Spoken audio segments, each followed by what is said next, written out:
विहिरतोडी मारून तळातला गाळाचं मुठीत पकडावा. गोपनी दगड घालून अशी फिरवावी अशी फिरवावी अशी फिरवावी. किरण बकर पन्ना डुडून लावावी. माझा आपला धूम धडाका नाजब तडाका खडा खडा बोलावं मोठ्यानं हसावं. तर आई म्हणायची सावे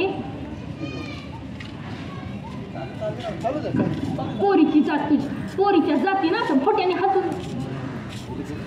मला वाटायचं पोरीने काय मोठ्याने हसायचं की ना दुसऱ्याच्या घरी जायला लागणार की नाही म्हणून आई म्हणायची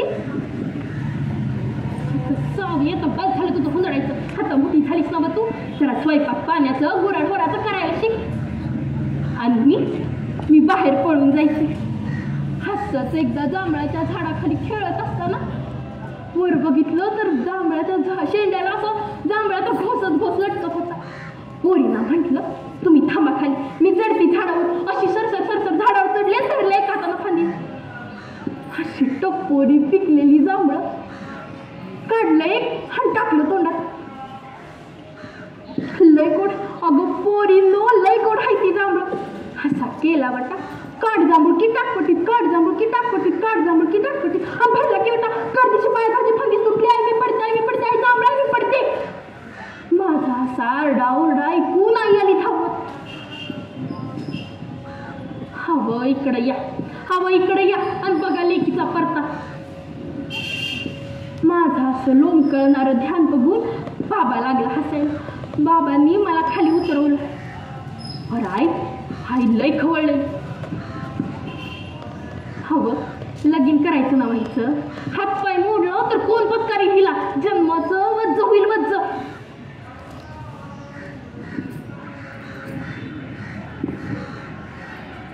आय तुझं समजा खर एक जांभूळ खाती अगं लय गोड आहे. तर एवढं मोठं डोळं करून आली की मला धपाटा मारायला आणि मी पळून गेले. हसत एकदा आंब्याच्या झाडाखाली खेळत असताना वर बघितलं तर पाखरांचा वेळका एक साप हळूहळू हळू वर चढत होता. गरीब पाखरांची अंडी खायला असा पोचीदार दगड घेतला त्याला मारायला तर पोरी म्हणाल्या सॉरी मारू नकस तू साप दुख धरतो. म्हणलं धरू दे मेला गरीब पाखरांची अंडी खातोय असा धरला नाही म्हण मारला. पट्टीशी खाली पडला बघा दगडानं ठेचून ठेचून ठेचून मारला बघा. घरी गेले तर आईनं असा कपाळाला हात लावला होता. अगं सावी कारटे येतं साप मारून आली सोय ग. अगं तुला काय अक्कल बिक्कल हाय का नाही. अगं तर बस झालं तुझं हुंदडायचं. अगं मोठी झालीस ना तू जरा स्वयंपाक पाण्याचं गुराढोराचं करायला शिक. अगं दुसऱ्याच्या घरी जायची तू. आय त्या दुसऱ्याच्या घरी बी साप निघत असतीलच की त्यांना बी मारायला पाहिजेच की. अगं सावी कारटे तू तुला बाज नाही यायची. आणि मी धूम ठोकलेली असायची. अशी खेळते बागडते तवर बाबांनी माझं लग्न ठरवलं पुण्यातल्या फुल्यांच्या पोराशी. तुम्ही पहिली दुसरीत गेला की नाही की लय खुश होता. तेव्हा आमची लग्न व्हायची. लग्न म्हणजे काय ती कशाशी खात्यात संसार म्हणजे काय तो कसा करायचा हे कळायच्या आत आमची लग्न व्हायची. आणि तेव्हा बाईनं उंबरा वालांडायचा नाही असा पायंडा होता. रामाच्या सीतेनं उंबरा वालांडला तिला रावणानं पळवून नेली तिच्या आयुष्याचं रामायण झालं. तेव्हा बाईनं कसं आपलं घर भलं घरातली चूल भली चुलीतली लाकडं भली चुलीतल्या लाकडांनी जसं चुलीत जावं तसं बाईनं नवऱ्याचं पोरा बाळाचं सासू सासऱ्याचं गुराढोराचं करत घरातच मारावं. तर माझं लग्न ठरलं पुण्यातल्या फुल्यांच्या पोराशी. म्हटलं नाही गावची सावी आता पुण्याला जायची शहर गावाला जायची टांग्यात बसायची काय बाय बघायची. पण तुम्हाला खरं सांगू का आई बाबांना सोडून जायचं म्हणजे लय वाईट वाटायचं. म्हणत म्हणे ही शिकची कसं असतं. ही म्हणाले शिकलेलं बुक वाचणारं.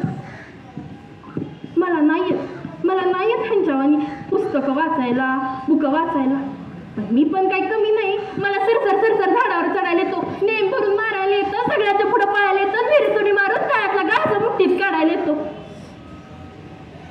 तर माझं लग्न झालं. मी सासरी गेले. अहो सासर कसलं माझं माहेर असते. मामाजींचा लय जीव होता माझ्यावर आणि सगुणात्या मायेनं बोलवायच्या.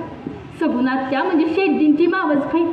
आणि शेठजी सदा कदा त्या अभ्यासात एकदा दाराच्या आडून बघितलं तर त्यांनीच मला बोलवलं. सावित्री, तुला लिहायला वाचायला येतं का? आता मला लिहायला वाचायला येत नाही, काय माहित नाही मी त्यासनी, तरी मी विचारते.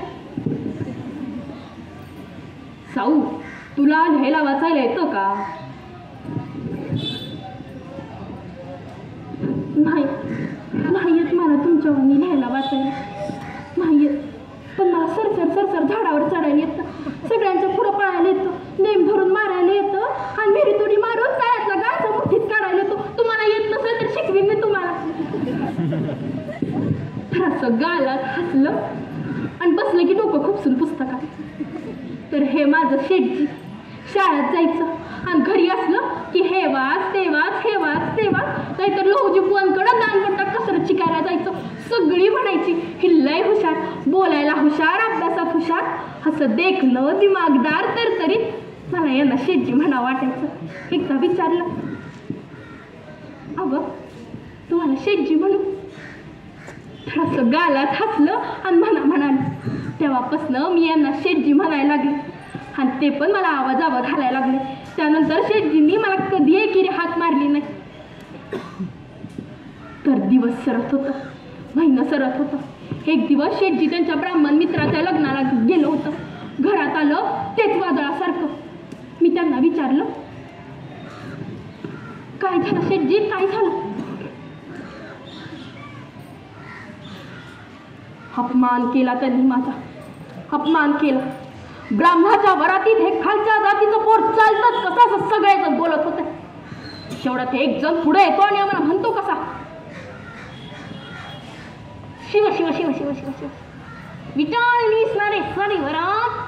अरे तू शूद्र जाती जाणारे, मग ब्राह्मणाच्या वरातीत चालायचे धारिष्ट्यच कसे झाले तुझे? शिव शिव शिव शिव शिव. शिंच्यानो, 4 बुके शिकला म्हणजे जात जात नाही हो. ही इंग्रज राजवट आली ना म्हणून खावते तुमचे. शिव शिव शिव शिव.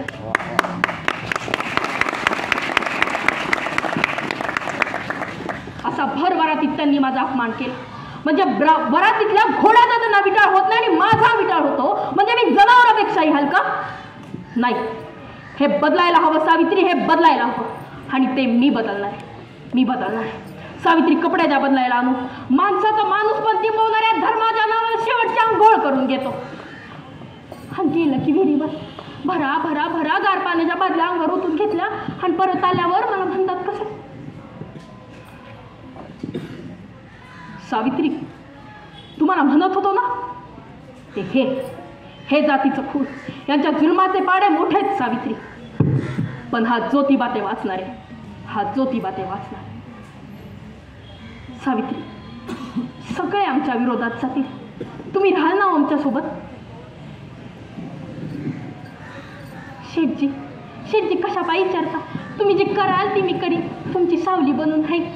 पण शेठजी तुम्हाला एक सांगू, तुम्ही शिकला, बुकं वाचली म्हणून तुम्हाला तुमचा अपमान कळतो. पण ज्याला कळतच नाही त्यांनी काय करावं शेठजी? शेठजी त्यांना जागं करा, शेठजी त्यांना सांग करा शेठजी. मग ठरलं शाळा काढायचा, शिक्षणाचा प्रसार करायचा. माणूस शिकला पाहिजे, माणूस जागा झाला पाहिजे, माणूस शहाणा झाला पाहिजे. शेठजी नगरला गेलं होतं, तिथं कोणी अमेरिकन फेरारबाई शाळा चालवित होती. घरात आलं तेच नवी दृष्टी घेऊन. जिच्या हाती पाळण्याची दोरी ती जगाते उद्धारी. मुलींच्या शाळा काढायच्या, मुलींच्या शाळा काढायच्या. बाई शिकली पाहिजे, बाई जागी झाली पाहिजे, बाई शानी झाली पाहिजे. एक दिवस शेठजी घरात आलं तेच पाटी पेन्सिल घेऊन आणि मला म्हणालं, सावित्री तुम्हाला लिहायला वाचायला शिकवणार. लिहायला वाचायला? शेठजी मला लिहायला वाचायला शिकवणार? शेठजी मला तुमच्या सवानी लिहायला वाचायला येईल का?